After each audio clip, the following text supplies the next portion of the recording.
talking about straining for that logo on the side of your helmet and not the name on your back. Yes, sir. Because we know what it represents. It represents everybody here you see and everybody you can't that we've talked about. I'm here to strain with you, man. I swear to God, I'm here to strain with you. Let's go. Everything you got, strain with everything you got. Let's go. Bills on 3. 1, 2, 3. Bills.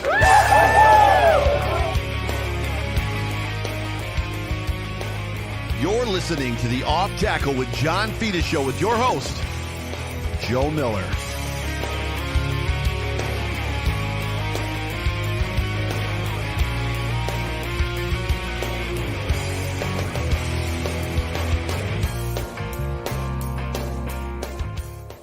Well, what is going on, everybody? Welcome everybody into the Off Tackle with John Fina show on the Buffalo Rumblings Vidcast Network, and we are officially free agents.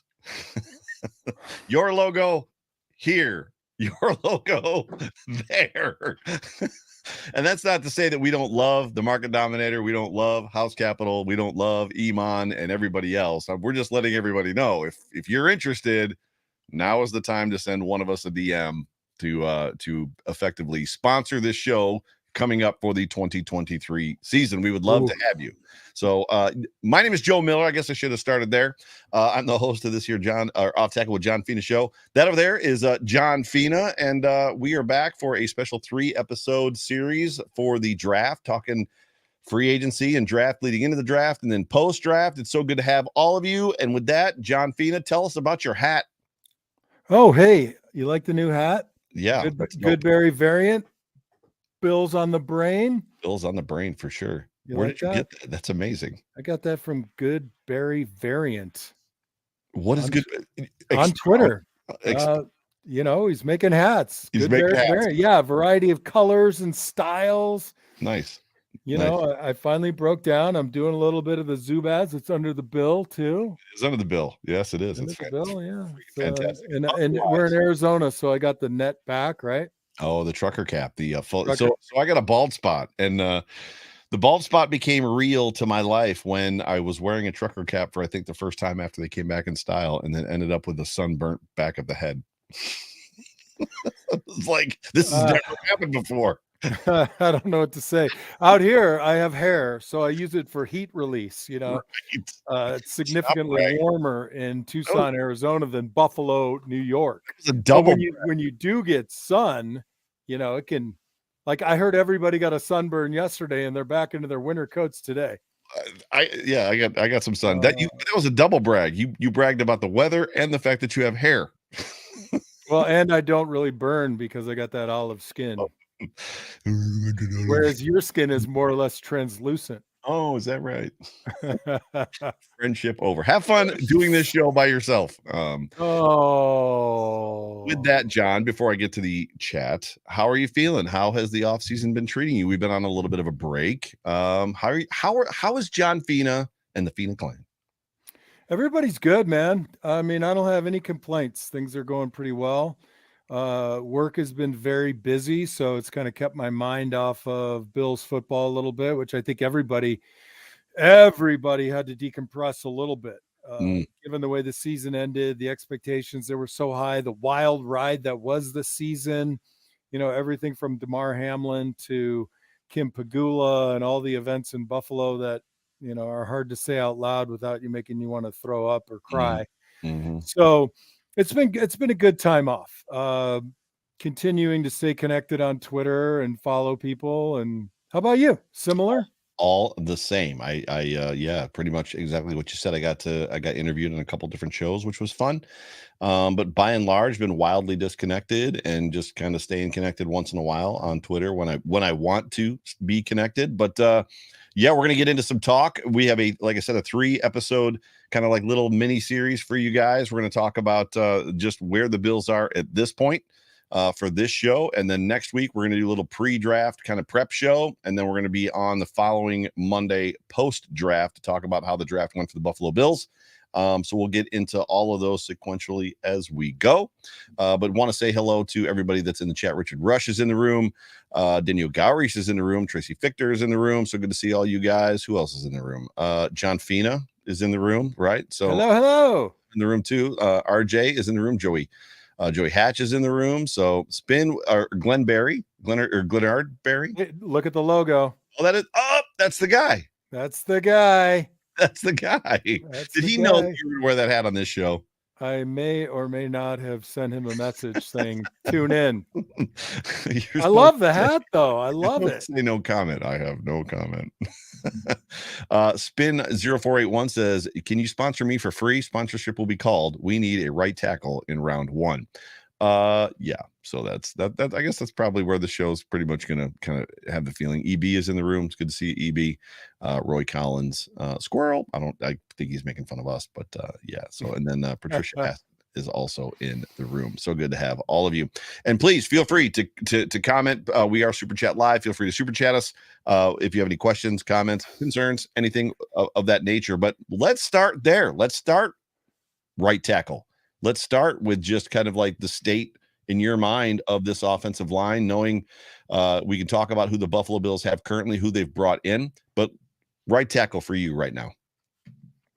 Yeah, look, I think of a time when Will Wolford, as the left tackle, gave up like 3 or 4 sacks on a Monday night and struggled quite a bit early on in his career.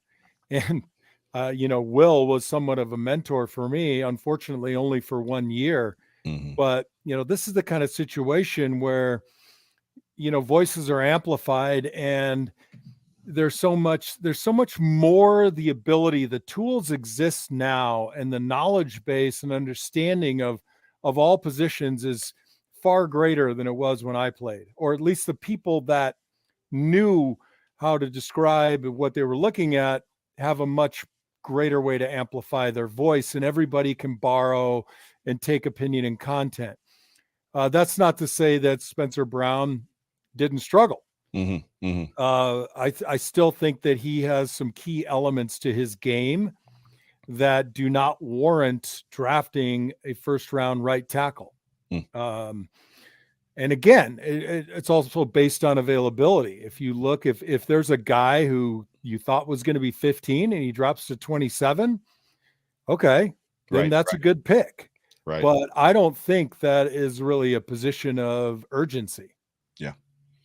I think I'm in the same spot you are. I think there's something to be said for giving a guy, I'm going to use the phrase one last chance, right? To kind of prove that he's going to be a starter in the NFL. Maybe he gets more chances than that, but for this football team, I don't think now is the time that you're necessarily looking at right tackle in round 1, unless, like you said, that guy falls, right? If that guy falls, I mean, he's long-armed, athletic, okay? mean. He's athletic, he's mean as a snake. That should be number 1. Yeah. He's just a few clicks off on technique for being there. And if you can help him in other ways with a more efficient, better philosophical running game, and a little better play action, I don't see a real problem. I don't. Yep. Agreed, 100%. And again, Joe, what was a resounding point about the Cincinnati Bengals? Their offensive line sucks. Yeah. Right. Yeah. And yet they went to the AFC Championship game. Now I'm sure the chat will fill up with, I don't want to be in the AFC Championship game. I want to be winning the Super Bowl. Fair. Well, they went to the Super Bowl the year before with the bad offensive line too. But I don't believe that this is the key to get us over the hump. Yeah, Patrick Stevenson jumps in and says, loved watching you play, John. So got a little bit of a fan there, which is awesome. I think what's interesting. Thanks, Patrick, welcome to the show. I think what's interesting about just that comment is just, there's something to be said for the way Josh Allen plays football. And I don't think they've figured out necessarily how to block from, not that he's impatient and runs and gets out of the pocket too fast every play, but there's times when he escapes and doesn't necessarily need to escape. And I think there's just an aspect of it's a work in progress, right? Because he's not a true pocket passer, but he's not a true escape artist where he's looking to dip every single chance he gets, right? Yeah, I mean, I do believe he's more of a pocket passer, and I think that's probably the best place. But as far as his escape go, he's got to, I would contend that we didn't have the type of weapons that gave him next level threat. So if he didn't have, his primary receiver open, his confidence level in 2 and 3 look was not high. So if you're number one look, we're going there on the 12-yard out, and if that's covered, if history dictates that, your second option has historically been not available, then you cut and run. Right. And just a comment to our right tackle commenter. I apologize not remembering whose name it was, but I'm not disparaging you at all. Everybody's got their opinion. I mean, everybody on Twitter, Facebook, everybody has a recency bias event or an opinion about who the Bills should draft. Right. So the Buffalo Bills have gone out and picked up a couple guys. So they picked up Connor McGovern, left guard from Dallas, young kid, 25 years old, had a 74.8 pass blocking grade last year, a 42.7 run blocking grade, 909 snaps, 1 penalty, 2 sacks allowed. They also picked up David Edwards, right guard, 26 years old from the Rams. So this is not abnormal either. The Buffalo Bills very much every year have kind of gone back and retooled that offensive line. Almost like brought in 4, 5, 6 guys to compete. So the offensive line depth chart, as you look at it right now, left tackle Deion Dawkins, Tommy Doyle, Ryan Vandemark, who I don't know that name very well. Left guard, they've got Connor McGovern slated for the starting left guard spot right now. At least this is just a projection. I should just say this isn't from the Bills. Sure. David Edwards, second string, and then Kevin Jarvis. Both of those players don't have numbers at this point, so they're more than likely practice squad guys or camp fodder. Mitch Morse, center, Greg Mance as the backup, which is interesting. Ryan Bates, right guard. Ike Butker is slated to come back this year, which is good. Spencer Brown, David Quisenberry was re-signed, which was great, and then Alec Anderson. So those are your guys. So they've got enough guys to compete, right? They've got enough guys to kind of get in there and find out what we got. So it'll be interesting to see how the draft plays out. You got to expect them to be looking center, don't you? With Mitch Morse in his final year of his contract, concussion issues, you got to think they're looking over the pile, right, at centers that are probably out there. Yes, I would say yes, but I don't think it's an early round pickup. I think it's day 2, day 3, or I'm not paying much attention to who's likely to go in free agency. I don't follow the position very closely. Right. So. I just don't see that as being the most pressing needs. I'm more in tune with wide receiver, safety in the later rounds, depending on what linebackers are available. There's obviously a little bit of a hole there. I know they signed AJ Klein today, but I don't know who fits that spot. I think it could be Bernard. I don't know how they judge his development over last year, but I think he's got the quickness. It's just, you're going to put a guy in the AFC East to compete after a rookie season where he didn't see a lot of reps. That's what I did. I didn't see a lot of reps. The next thing you know, I'm the starter, and I'll tell you, it was eye-opening. And I think it's even more confusing when you're a linebacker. Things are coming from all over the place. When you're playing offensive line, I'm dealing with, well, this is my guy right now. In the event that they move pre-snap, it's another guy. And what's the philosophy of the play? And know the philosophy. I think there was a little bit of a different environment when you sat your first year, and then you came in as far as learning experience, the guys you were behind, the establishment of the offensive line. It was a unit that was solid, had already done incredible things in this league, and had a running back that they had already kind of like carried off the field with 1,000-yard season after 1,000-yard season. So I think there's a little bit of a difference in a mentorship, as much as you only had 1 year with Will Wolford, to your point. I don't know that Tremaine was that established, right? So Tremaine, I mean, Matt Milano's great. Tremaine is great. And we're going to miss Tremaine desperately. I'm not sure that the same stuff is rubbing off on him, on Terrell Bernard, as kind of rubbed off on you. You say that's fair? I can't climb into his head. I think that there is certainly an urgency if you're a rookie last year and a non-starter that, this is your year. You want to make an impact. So I'm thinking that he wants to go out and win that position. Right. Otherwise, you end up becoming in, I don't want to say the waste bin, but you end up being like a recycled vet. Right. Right. And there are guys that make 10-year careers out of being, the second guy, playing 25 plays a game and doing it well and playing, contributing on special teams. Yeah. So there's no shame in that. None at all. Look, to me, I don't think you let Tremaine Edmonds go unless you have a philosophy change on defense. So that has yet to be distilled, right? If you have Tremaine and he covers a lot of ground and it's not always easy to see the value because he's out in space a lot, then you're basically playing that bend, don't break, cover two type of defense. But if your thoughts are we're going to bring pressure to the offense and die on the sword, which is what I prefer, confuse, distract, decoy, and go and destroy, then that's not really Tremaine's game. So it could be another guy, and then on third down situations, maybe the way Bernard can run, then he fills in that spot. Yeah. Ralph Wilson Sr. actually questioned, did they extend Morris a year or two? And I looked it up on Spot Track, and Ralph Wilson is actually correct. Mitch is here. Mitch is here through 2024, so that's my mistake. And his cap. But your thought isn't wrong, Joe. I mean, concussion wise, you have to prepare. If he gets another concussion and it's somewhat severe, he could decide to hang it up.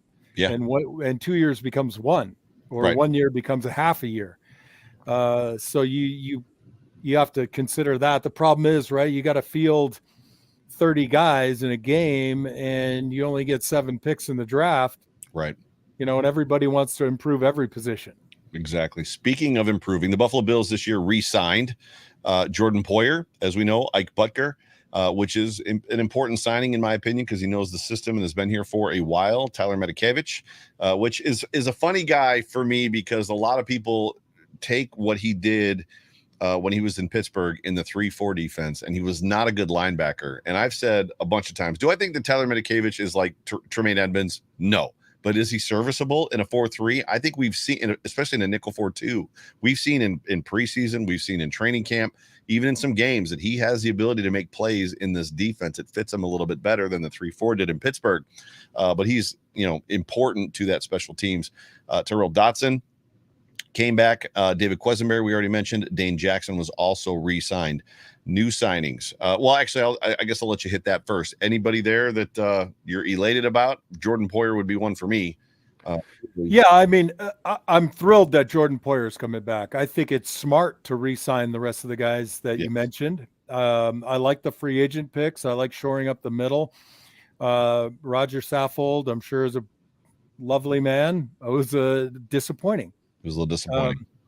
But I think that's kind of the beauty of the way Bean looks at it. 1-year contracts. And if you're good enough, you're going to stick around. And I kind of like that evolution of the league. A lot of guys say, oh, well, he signed this big deal. He's going to lose his competitive edge. And I think as you look at the free agent options now and some of the aging guys that are out there, and I mean, only in the football world do we say 30 is aging. I'm dead. That's the case. Right. You are dead. I'm deader than you. You're more dead. I'm deader than a doornail. Indeed. So I think I think it's wise to re-sign the guys that, have a taste for winning, and make no mistake about it. This is a winning football club now. Yes. I'm proud to be a fan. I know how hard it is to get there. And I know how big the sacrifices are. And I know that the war of attrition with injuries was just devastating last year. And the fact that we got as far as we did, I just kept, crossing myself and saying a little mini prayer that, we weren't going to lose another guy. Yeah. Notable guys that the Bills have let walk or released. Obviously, Tremaine Edmonds being at the top of that list. Isaiah McKenzie is no longer on this roster. Notable dude, Case Keenum, believe it or not, as much as he really didn't do much this year, he didn't see much playing time. Losing a quality backup quarterback is important to a football team, especially when you've got a quarterback like Josh Allen that is mobile and moves around a lot and gets hit a bunch and a lot of times he's the hitter, he's the aggressor in that situation. But it'll be interesting to see just kind of like the holes that the Bills have. For me, just as far as that inside linebacker piece, Is there a hole at wide receiver? You've got, as much as we have spent a lot of time, you and me and every other content creator and the media and everybody on Twitter talking about Gabe Davis this year, and it ranges all over the map as far as opinions on how well he plays that position or is fit for that position. Good to is better as a 3. I've blamed the way that they went into the season with the amount of wide receivers they had and where they had them slotted, and then you've got Cole Beasley out here chirping on Twitter that Gabe Davis is like one of the best receivers in the league, and he's undoubtedly a number 2. And I guess for me, the question I would have for you, now that the season's over, we've got a couple months to digest it. Where are you at on the Gabe Davis situation? And are we drafting a wide receiver in this draft? We're clearly going to draft one, but are we going high? Are we looking for that number 2 guy? First question first. Gabe Davis, are the tools there? Yeah. When are you going to establish yourself? When are you going to go out, talk some smack, beat up a few DBs and really not physically, physically, but not pugilistically, beat it up and establish yourself on the field. We didn't see it. Yeah. We needed that to happen. And I don't think it was a reliable resource. Right. And that's really what we're talking about right here. What's the reliable resource? Right. Right. So do we draft WR2 to take over? I think if the receiver is there, they take him. Mm-hmm. And I think that, first of all, is the most pressing position. Wide receiver. Really? More so than inside linebacker? Yes. Yes, because I think in the past NFL game, we always said defense won championships. We did. Right? I think that's changed. The rules have changed to favor the offense. The dynamic offenses that are run now, the creativity, I think the game has evolved beyond that statement. Yeah. And I think we need to be able to put up consistently 31 to 35 points a game. I don't disagree. And we got to out-track meet them. I think we got to out-track meet them.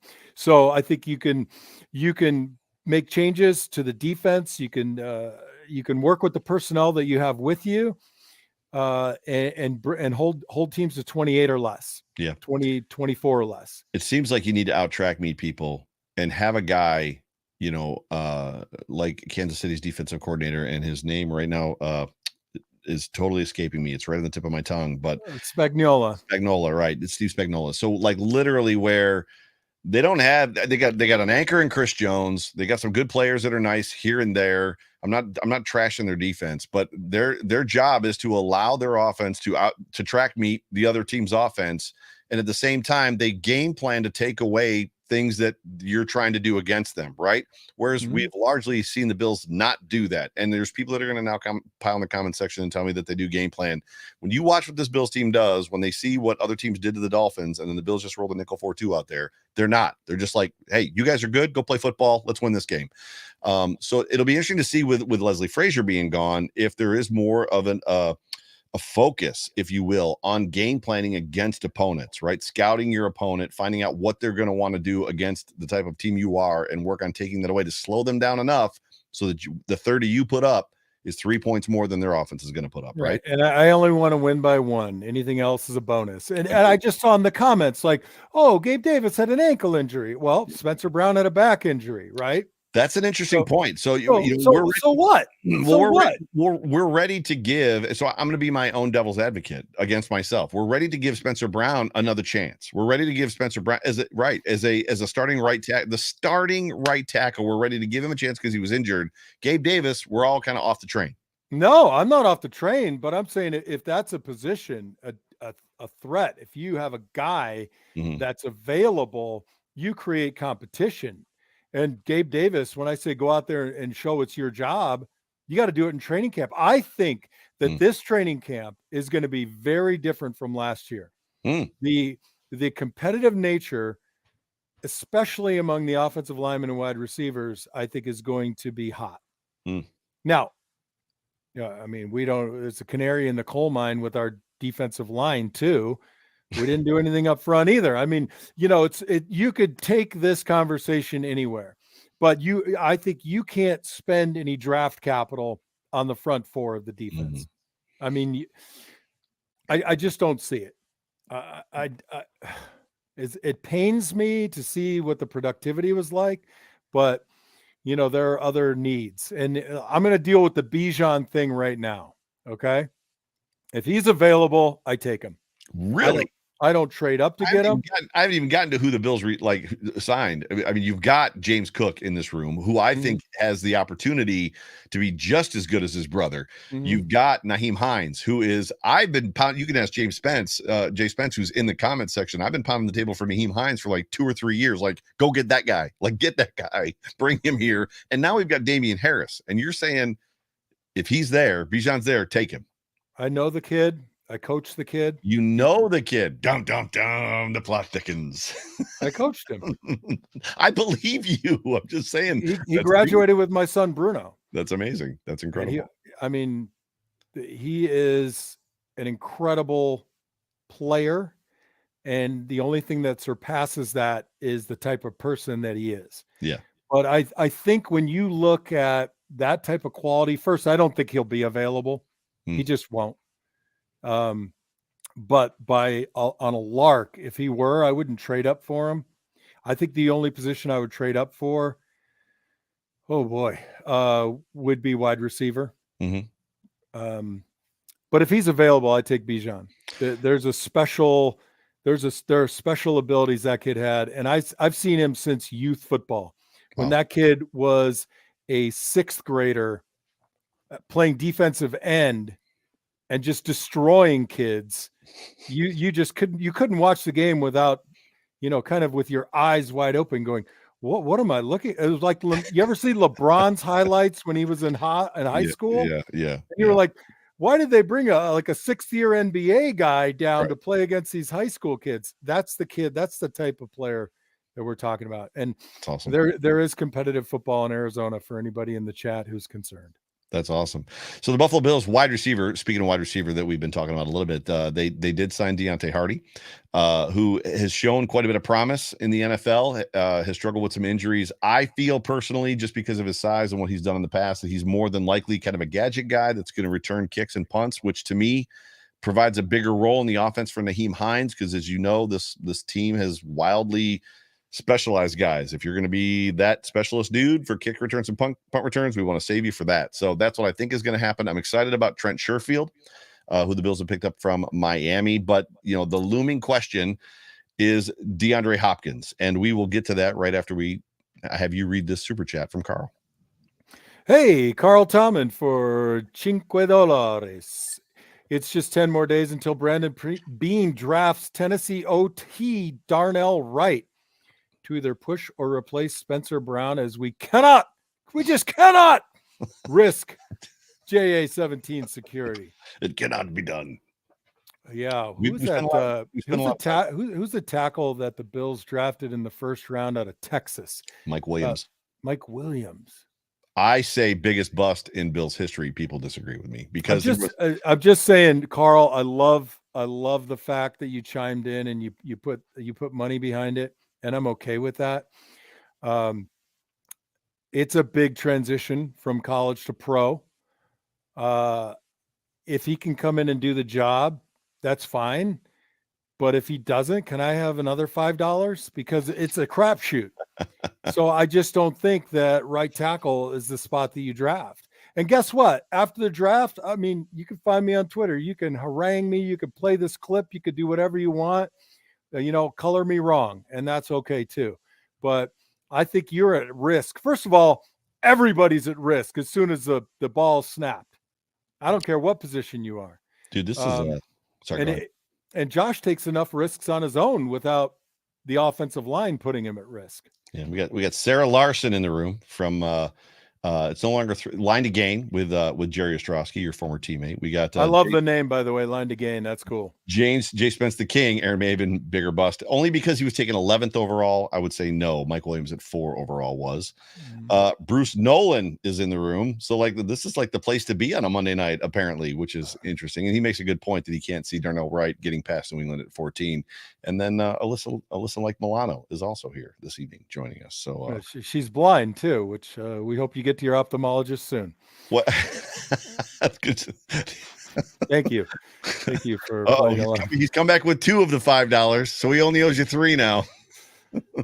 What if Spencer Brown sucks in 2023? So I'm going to contend that the guy didn't suck in 2022. Well, I would say, what if Josh Allen sucks in 2023? Are you drafting back in 2024? I mean, I don't know what the answer to that question. I mean, what if Ed Oliver turns out another 2022, or let's stop there. Or Jordan Phillips can't stay healthy, right? I mean, we needed that guy at the end, and we didn't have. Right? Before we get to DeAndre Hopkins, I mean,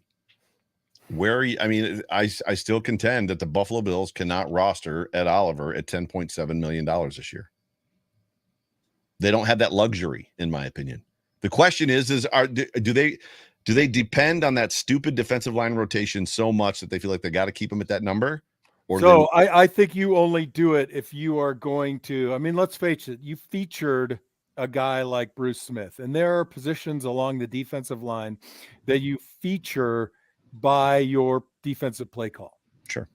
Does he have those skills to be a feature, 1 or 3 technique? If we give him help, he had help. Daquan Jones is one of the best 3 technique. I'm talking about schematic help. Okay. Right. I'm talking about bringing linebackers through the A gap. Not just go. Not just go that direction. Okay. I bet. We don't.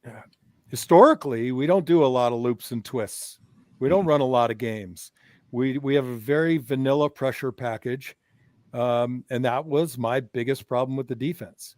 You gotta give those guys an idea when they hear a defensive play call, like, this is it. I'm getting it this time. Baby, I'm getting there before you. I'm getting there before you. Immediate quarterback. We'll see who's there first. Isn't it borderline inherent in the 4-3 defense to not be much of a game like twists and stunts? I mean, it seems like that's a 3-4 thing. No, not at all. I think no. No, it seems like 4-3s invariably are just pin your ears back, like the 2 guys stuff the middle, and the outside guys go.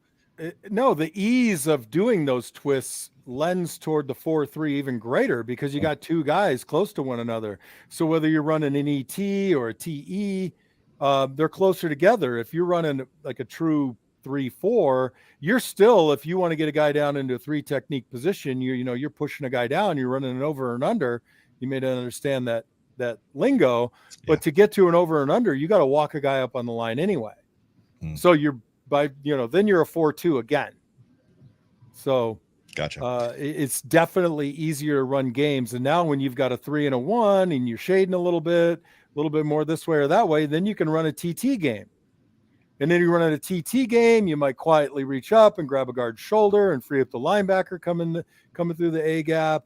I think you have a wide variety of options when you have 4 guys in the line of scrimmage. I agree. I wish we could see the Bills do it. Right. I feel like they've got the talent to do it. It's not a measure of they don't have the talent. So in response to your Ed Oliver question, is it worth the gamble at $10 million? Only if they're going to put him in a position to utilize them as a threat. I wish I knew more, and somebody in the comment section might, that paid a little more attention to the draft. Bruce Nolan would be one. What type of a player was he in college? Was he more of a you called it running games on the defensive line? Was he more of that style, or was he more of a bull rusher? Right? Was he more of not a space eater, but you know what I'm saying?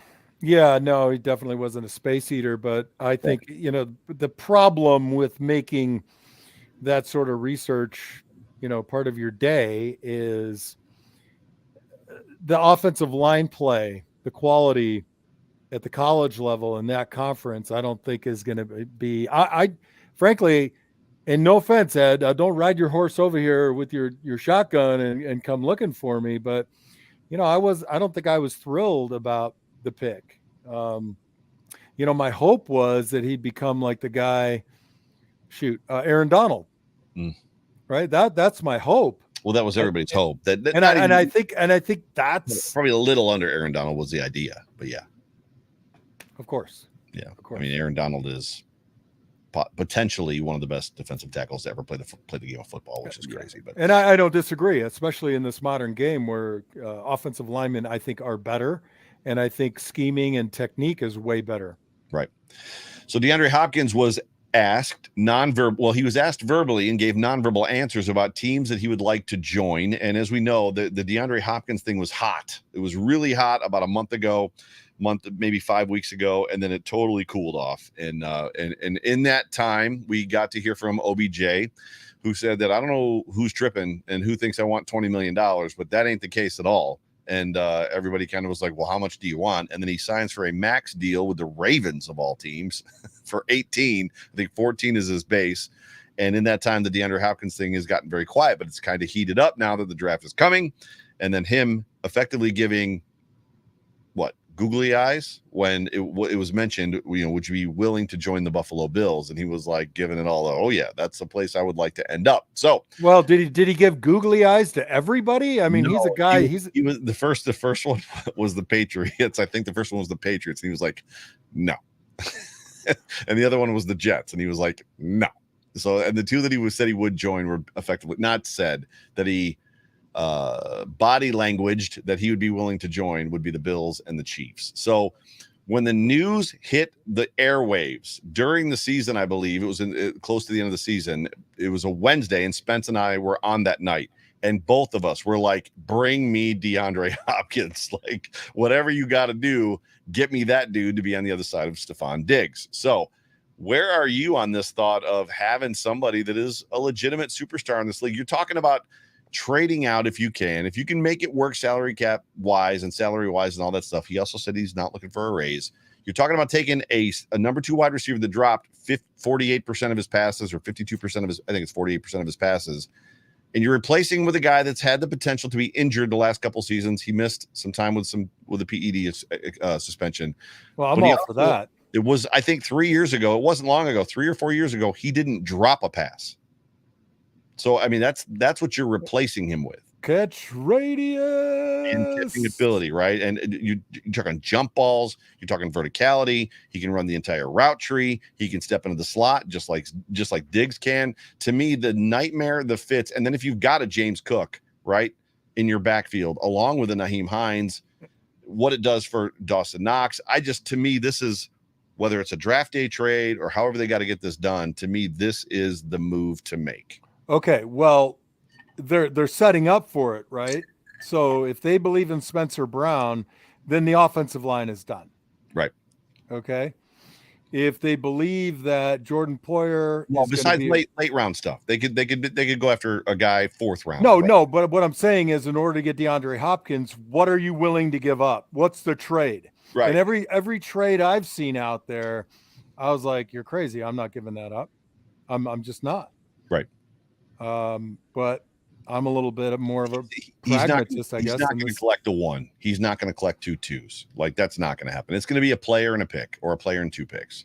Well, I'm good for it. If you're giving up a 2, but do we have the space? Do we have the cap space? Does that mean Ed Oliver goes, or how do you work that? You would need effectively 3 void years, which I believe is what they did with Von Miller. So they brought Von on a 6-year deal, 3 of which could be voided, which would spread that $19 million cap hit across 6 years or something like that, or 5 years. There's ways that it can be done. The question is if it is a player, right? And we clearly don't. Maybe somebody's done it in the chat. What somebody needs to do is scan the Cardinals roster. And I know that Spence is a Cardinals season ticket holder, so he may know more about this. Ooh, that sounds painful. But actually, you're in Arizona. You might know, like, what are their holes? Do they need, a 3 technique defensive tackle? We've seen they've got Cody Ford on that football team. They've got former Buffalo Bills on that team already. Mm-hmm. Is Cody Ford a guy that they would take and a 2 next year, right? Or Ed Oliver and a 4 this year, or a 5 this year, and a 2 next year, or something like that. Like, what are the holes that they have? And is there somebody right now? We're kind of stacked at corner, if you think about it. Tre'Davious White, Dane Jackson came back, Ka'ir Elam, and Christian Benford. We got 4 solid cornerbacks. Yeah, no, I'm not worried about that position. It's safety that concerns me. Which is funny because coming into this moment last year, we were like, I was doing shows. These are the 5 cornerbacks still left on the board that we need to take one. Like, we need to pick up one of these guys right now. And here we sit a calendar year later, and we are solid at corner, right? Mm-hmm. So that's the question. Like, do they need a defensive tackle and a corner, right? And a pick. So what does it take? Well, I still think you can't, if they want Tre'Davious White, I mean, how do I say this nicely? I don't know that I saw him at full Tre'Davious Not yet. after the injury. Not yet. So not yet. And I'm not privy to his workouts. I hope it's the same guy.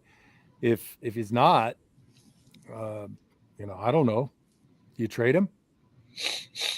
You can't. I don't think you can. Wouldn't there be a cap hit? I can tell you what it is. Well, anyway, we go down the rabbit hole. I think it's worth entertaining. Obviously, that's got to be a pre-draft move, right? Because you can't get into the draft and start talking. Yeah. They did. Dude, players got traded like crazy last year. It was the wildest thing. Well, the skeletons going to have to be in place, right? If this is going to happen, they need to be, one pick or one player away, or something at this point. Wildly unlikely due to dead cap. That it's. I mean, yeah, I'm not. This isn't. Yeah, I'm not seeing my it. forte. It's but 20, you're not giving up. We're not giving up a cornerback. That's not. You wouldn't walk on a Christian Benford or. I don't understand Arizona. First of all, I mean, I would love to trade with those guys. I mean, this is a team that drafted Kyler Murray, and who I loved in college, but said, please, I don't want him on my team. He's just not my kind of guy, right? He's making more money than Josh Allen too. And I'm over the moon for Jalen Hurts. I mean, wow. I mean, he's an easy guy to root for and good on him. So, I just didn't get the Kyler Murray pick. And I think, my instincts were more or less proven out. But then you're going to get rid of your receiver, and you still have Kyler Murray, although he got hurt. So who's gonna start for them? He tore his ACL, right? So who knows? Yeah, near the middle end of the season. Yeah, towards the end of the season. Like our guy, Von Miller. Like, when do we get Von back? I mean, Joe, you could just. I mean, it's a rabbit hole. Now you're like, do you want to take a defensive end? No, I don't. No, I think you got to scheme with the guys you have there. Linebacker could be an early round need. Safety, later round need. Again, I think you're focusing on a lark if you get the right tackle that you want, or the wide receiver that really makes sense. Right.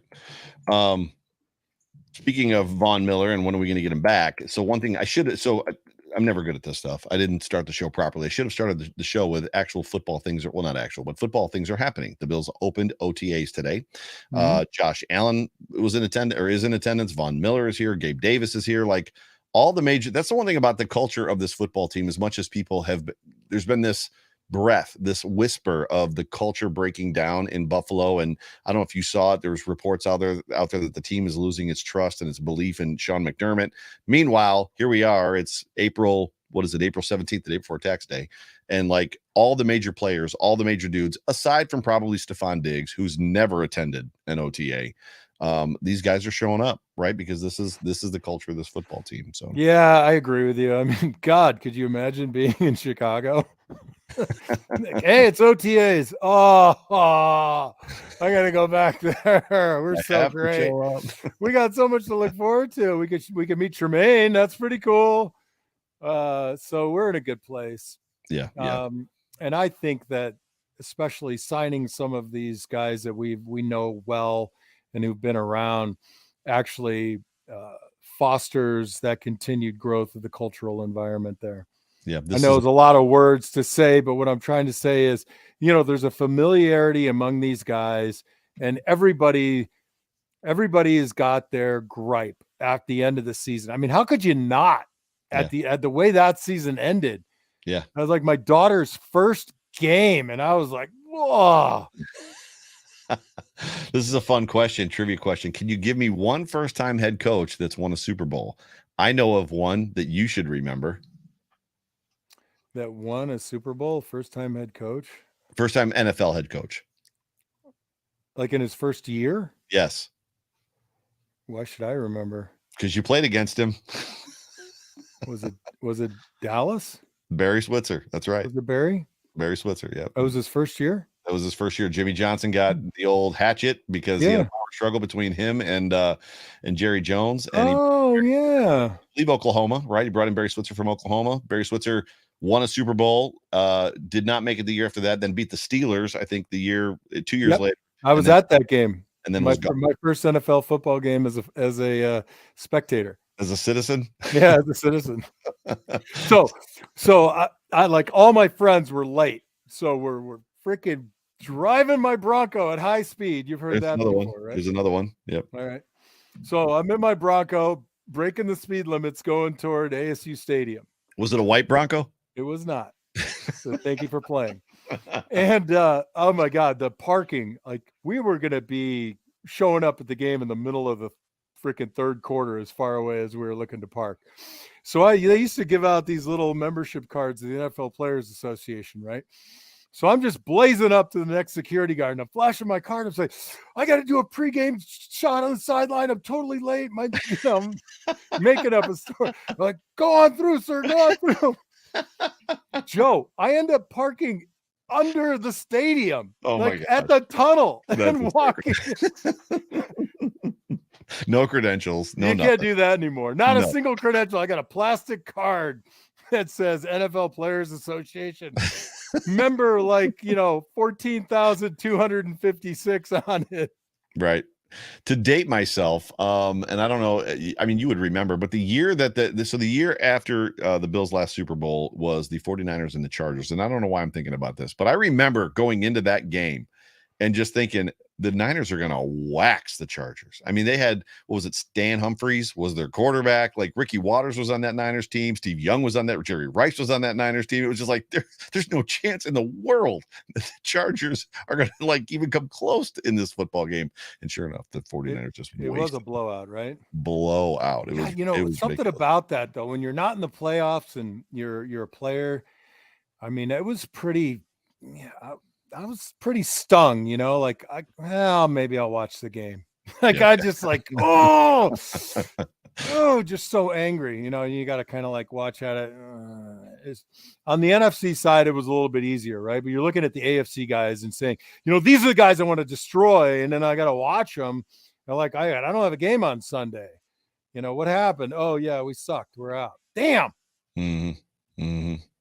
Don't like that. Don't like it at all. Definitely don't like that. So before we wrap up here, because I think we didn't really have a time limit necessarily, but you and I talked, so we want to go about 47, 50 minutes. Any final thoughts about just this roster, free agency, before we get into draft talk, official episode talking about what the Bills are looking at in the NFL draft? I mean, outside of a huge splash, and that signing, right? Mm-hmm. That we're talking about, and if I don't say it, it'll happen. Quietly. Outside of that, I don't see much of anything happening to report. Right? I think it's going to be continued kind of investigation of personalities, who fits here. I know the Bills entertained a few players coming in. I don't have that list with me, and I'm sure somebody over in the chat does. Mm-hmm, mm-hmm. But this is the time when they're really drilling down on, who are they going to pick? And I like our organization in that I get the feeling that, between Bean and McDermott, they have a real grasp of players and coaches enough to have a huge fight. And I think you got to have a huge fight. You don't want this situation being where, one of the Pagulas walks in and says, oh, I like that guy because my cousin's sister's buddy went to that school. Right. This is a true football club here. And despite the season ending the way we didn't want it to, I think that sort of study, that real drill down on these players. Do they fit here? Get Josh's input, right? Get Jordan Poyer's input, get Von Miller's input, find the leaders of the team. Do you know this guy? What have you heard? and you look, I mean, I'm sure there's teams of people now going through Instagram and Twitter and just looking for the type of personalities they put up, because it matters. And it doesn't matter in the first quarter, but it matters in the third and fourth quarter, which is when we want the sacks. In a close game, we want the sacks, which is when we want the key catches, right? Well, you got, I mean, we had that stuff before Von got hurt, right? So you've got to wonder, there's always going to be, we're going to spend the next 20, 30 years of our lives talking about what that last season could have been if Von didn't get hurt, and if like DeMar Hamlin doesn't die on the field, if Kim Pagula, if all the stuff that happened in Buffalo, the blizzard, the two blizzards, the blizzard at Christmas, the November blizzard, like John Murphy having a stroke, like the amount of stuff that just piled on. But you got to wonder, if Von Miller doesn't get hurt in that Thanksgiving Day game, does the season end differently? And I don't have an answer. We'll never have an answer. Vaughn and four guys for sure. But I totally agree with you. I'll tell you that we won't be talking about this in 20 years if the Bills win this year or the next year. I'll forget about last season. Yeah, for sure. Hell, I'd have forgotten about it if you didn't drag me onto this damn show. And then not just this show, but you convinced me to do 3. You know what? Where's my little thing? There it is, right here. Say no more. Damn.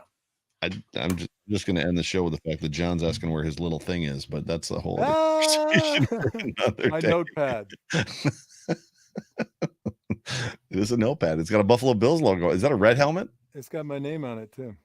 So how do you have all of this old nostalgic stuff from when you were a player still? So I used from the desk of John Fina. A little known fact. From the desk of John Fina. Little known. It does. It says from the desk of John Fina, just like everybody in the building from the desk of Joe Miller. So back in the day, I saw everybody had a pad, and I'm like, I'd like some pads. I want to represent. So I ordered a bunch of pads, and then now I have the new ones, which are over there. But I used to write probably a letter a week. People get bills in the mail, and well, not anymore, but you get junk mail, and it's nice to get a letter. I used to write a letter a week. That was a hobby of mine. A letter a week. Wow. Yeah. A letter a week. And I still get fan mail, by the way. I got a stack of it I got to go through. I love getting fan mail. It's a blast. If there was a letter a week, and if there was if it was a letter a day, I would not have written a week's worth of letters in my life. What? That would be 7. The number is Your 7. math is blowing my mind. The number is 7. How many? I will die on the cross forever with people telling them that you are far more intelligent than I am. But if you can't figure that one out, we might. So I had a fan in Japan, and I used to write back and forth with a Japanese fan when I played. Marv Levy and I used to be pen pals in the off season. Cool. That's fun. And I still have a fan who sends me birthday cards and Christmas cards, and I write her letters back. And it keeps it alive for me. And that's why when we talk about wins and losses and playoff, shortcomings and awful things that happen, I immediately just pull back to how great was it to just engage with great people and great players and a great organization? Because guess what? Life disappoints all the time. And if you don't have something anchoring you, your faith in people, your faith in God, your faith in family, then forget about it, man. The wind's going to blow you like a reed. Sorry, soapbox. Damn it. You do that a lot. So you're a soapboxer, not a real boxer, just a soapboxer. So. Oh man, with this nose, I take one shot on that thing, I'm going down. There's blood everywhere.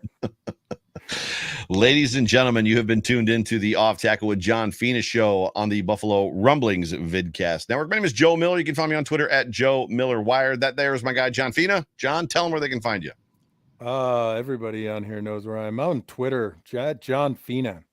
And that's Joe Miller, and he makes it happen. And we got a super chat from Carl. So Carl's good. He's all like you said, $5 more and this is the last of his $5. Okay. Go for cool. It. I guess, you're only valuable if they pay you a lot of money now. Oh, I owe John $3. Protect who makes $258 million on this team. Hey, Carl, we're good, man. I want to protect him too. Yes. But I wanted to protect himself. I want to have threats.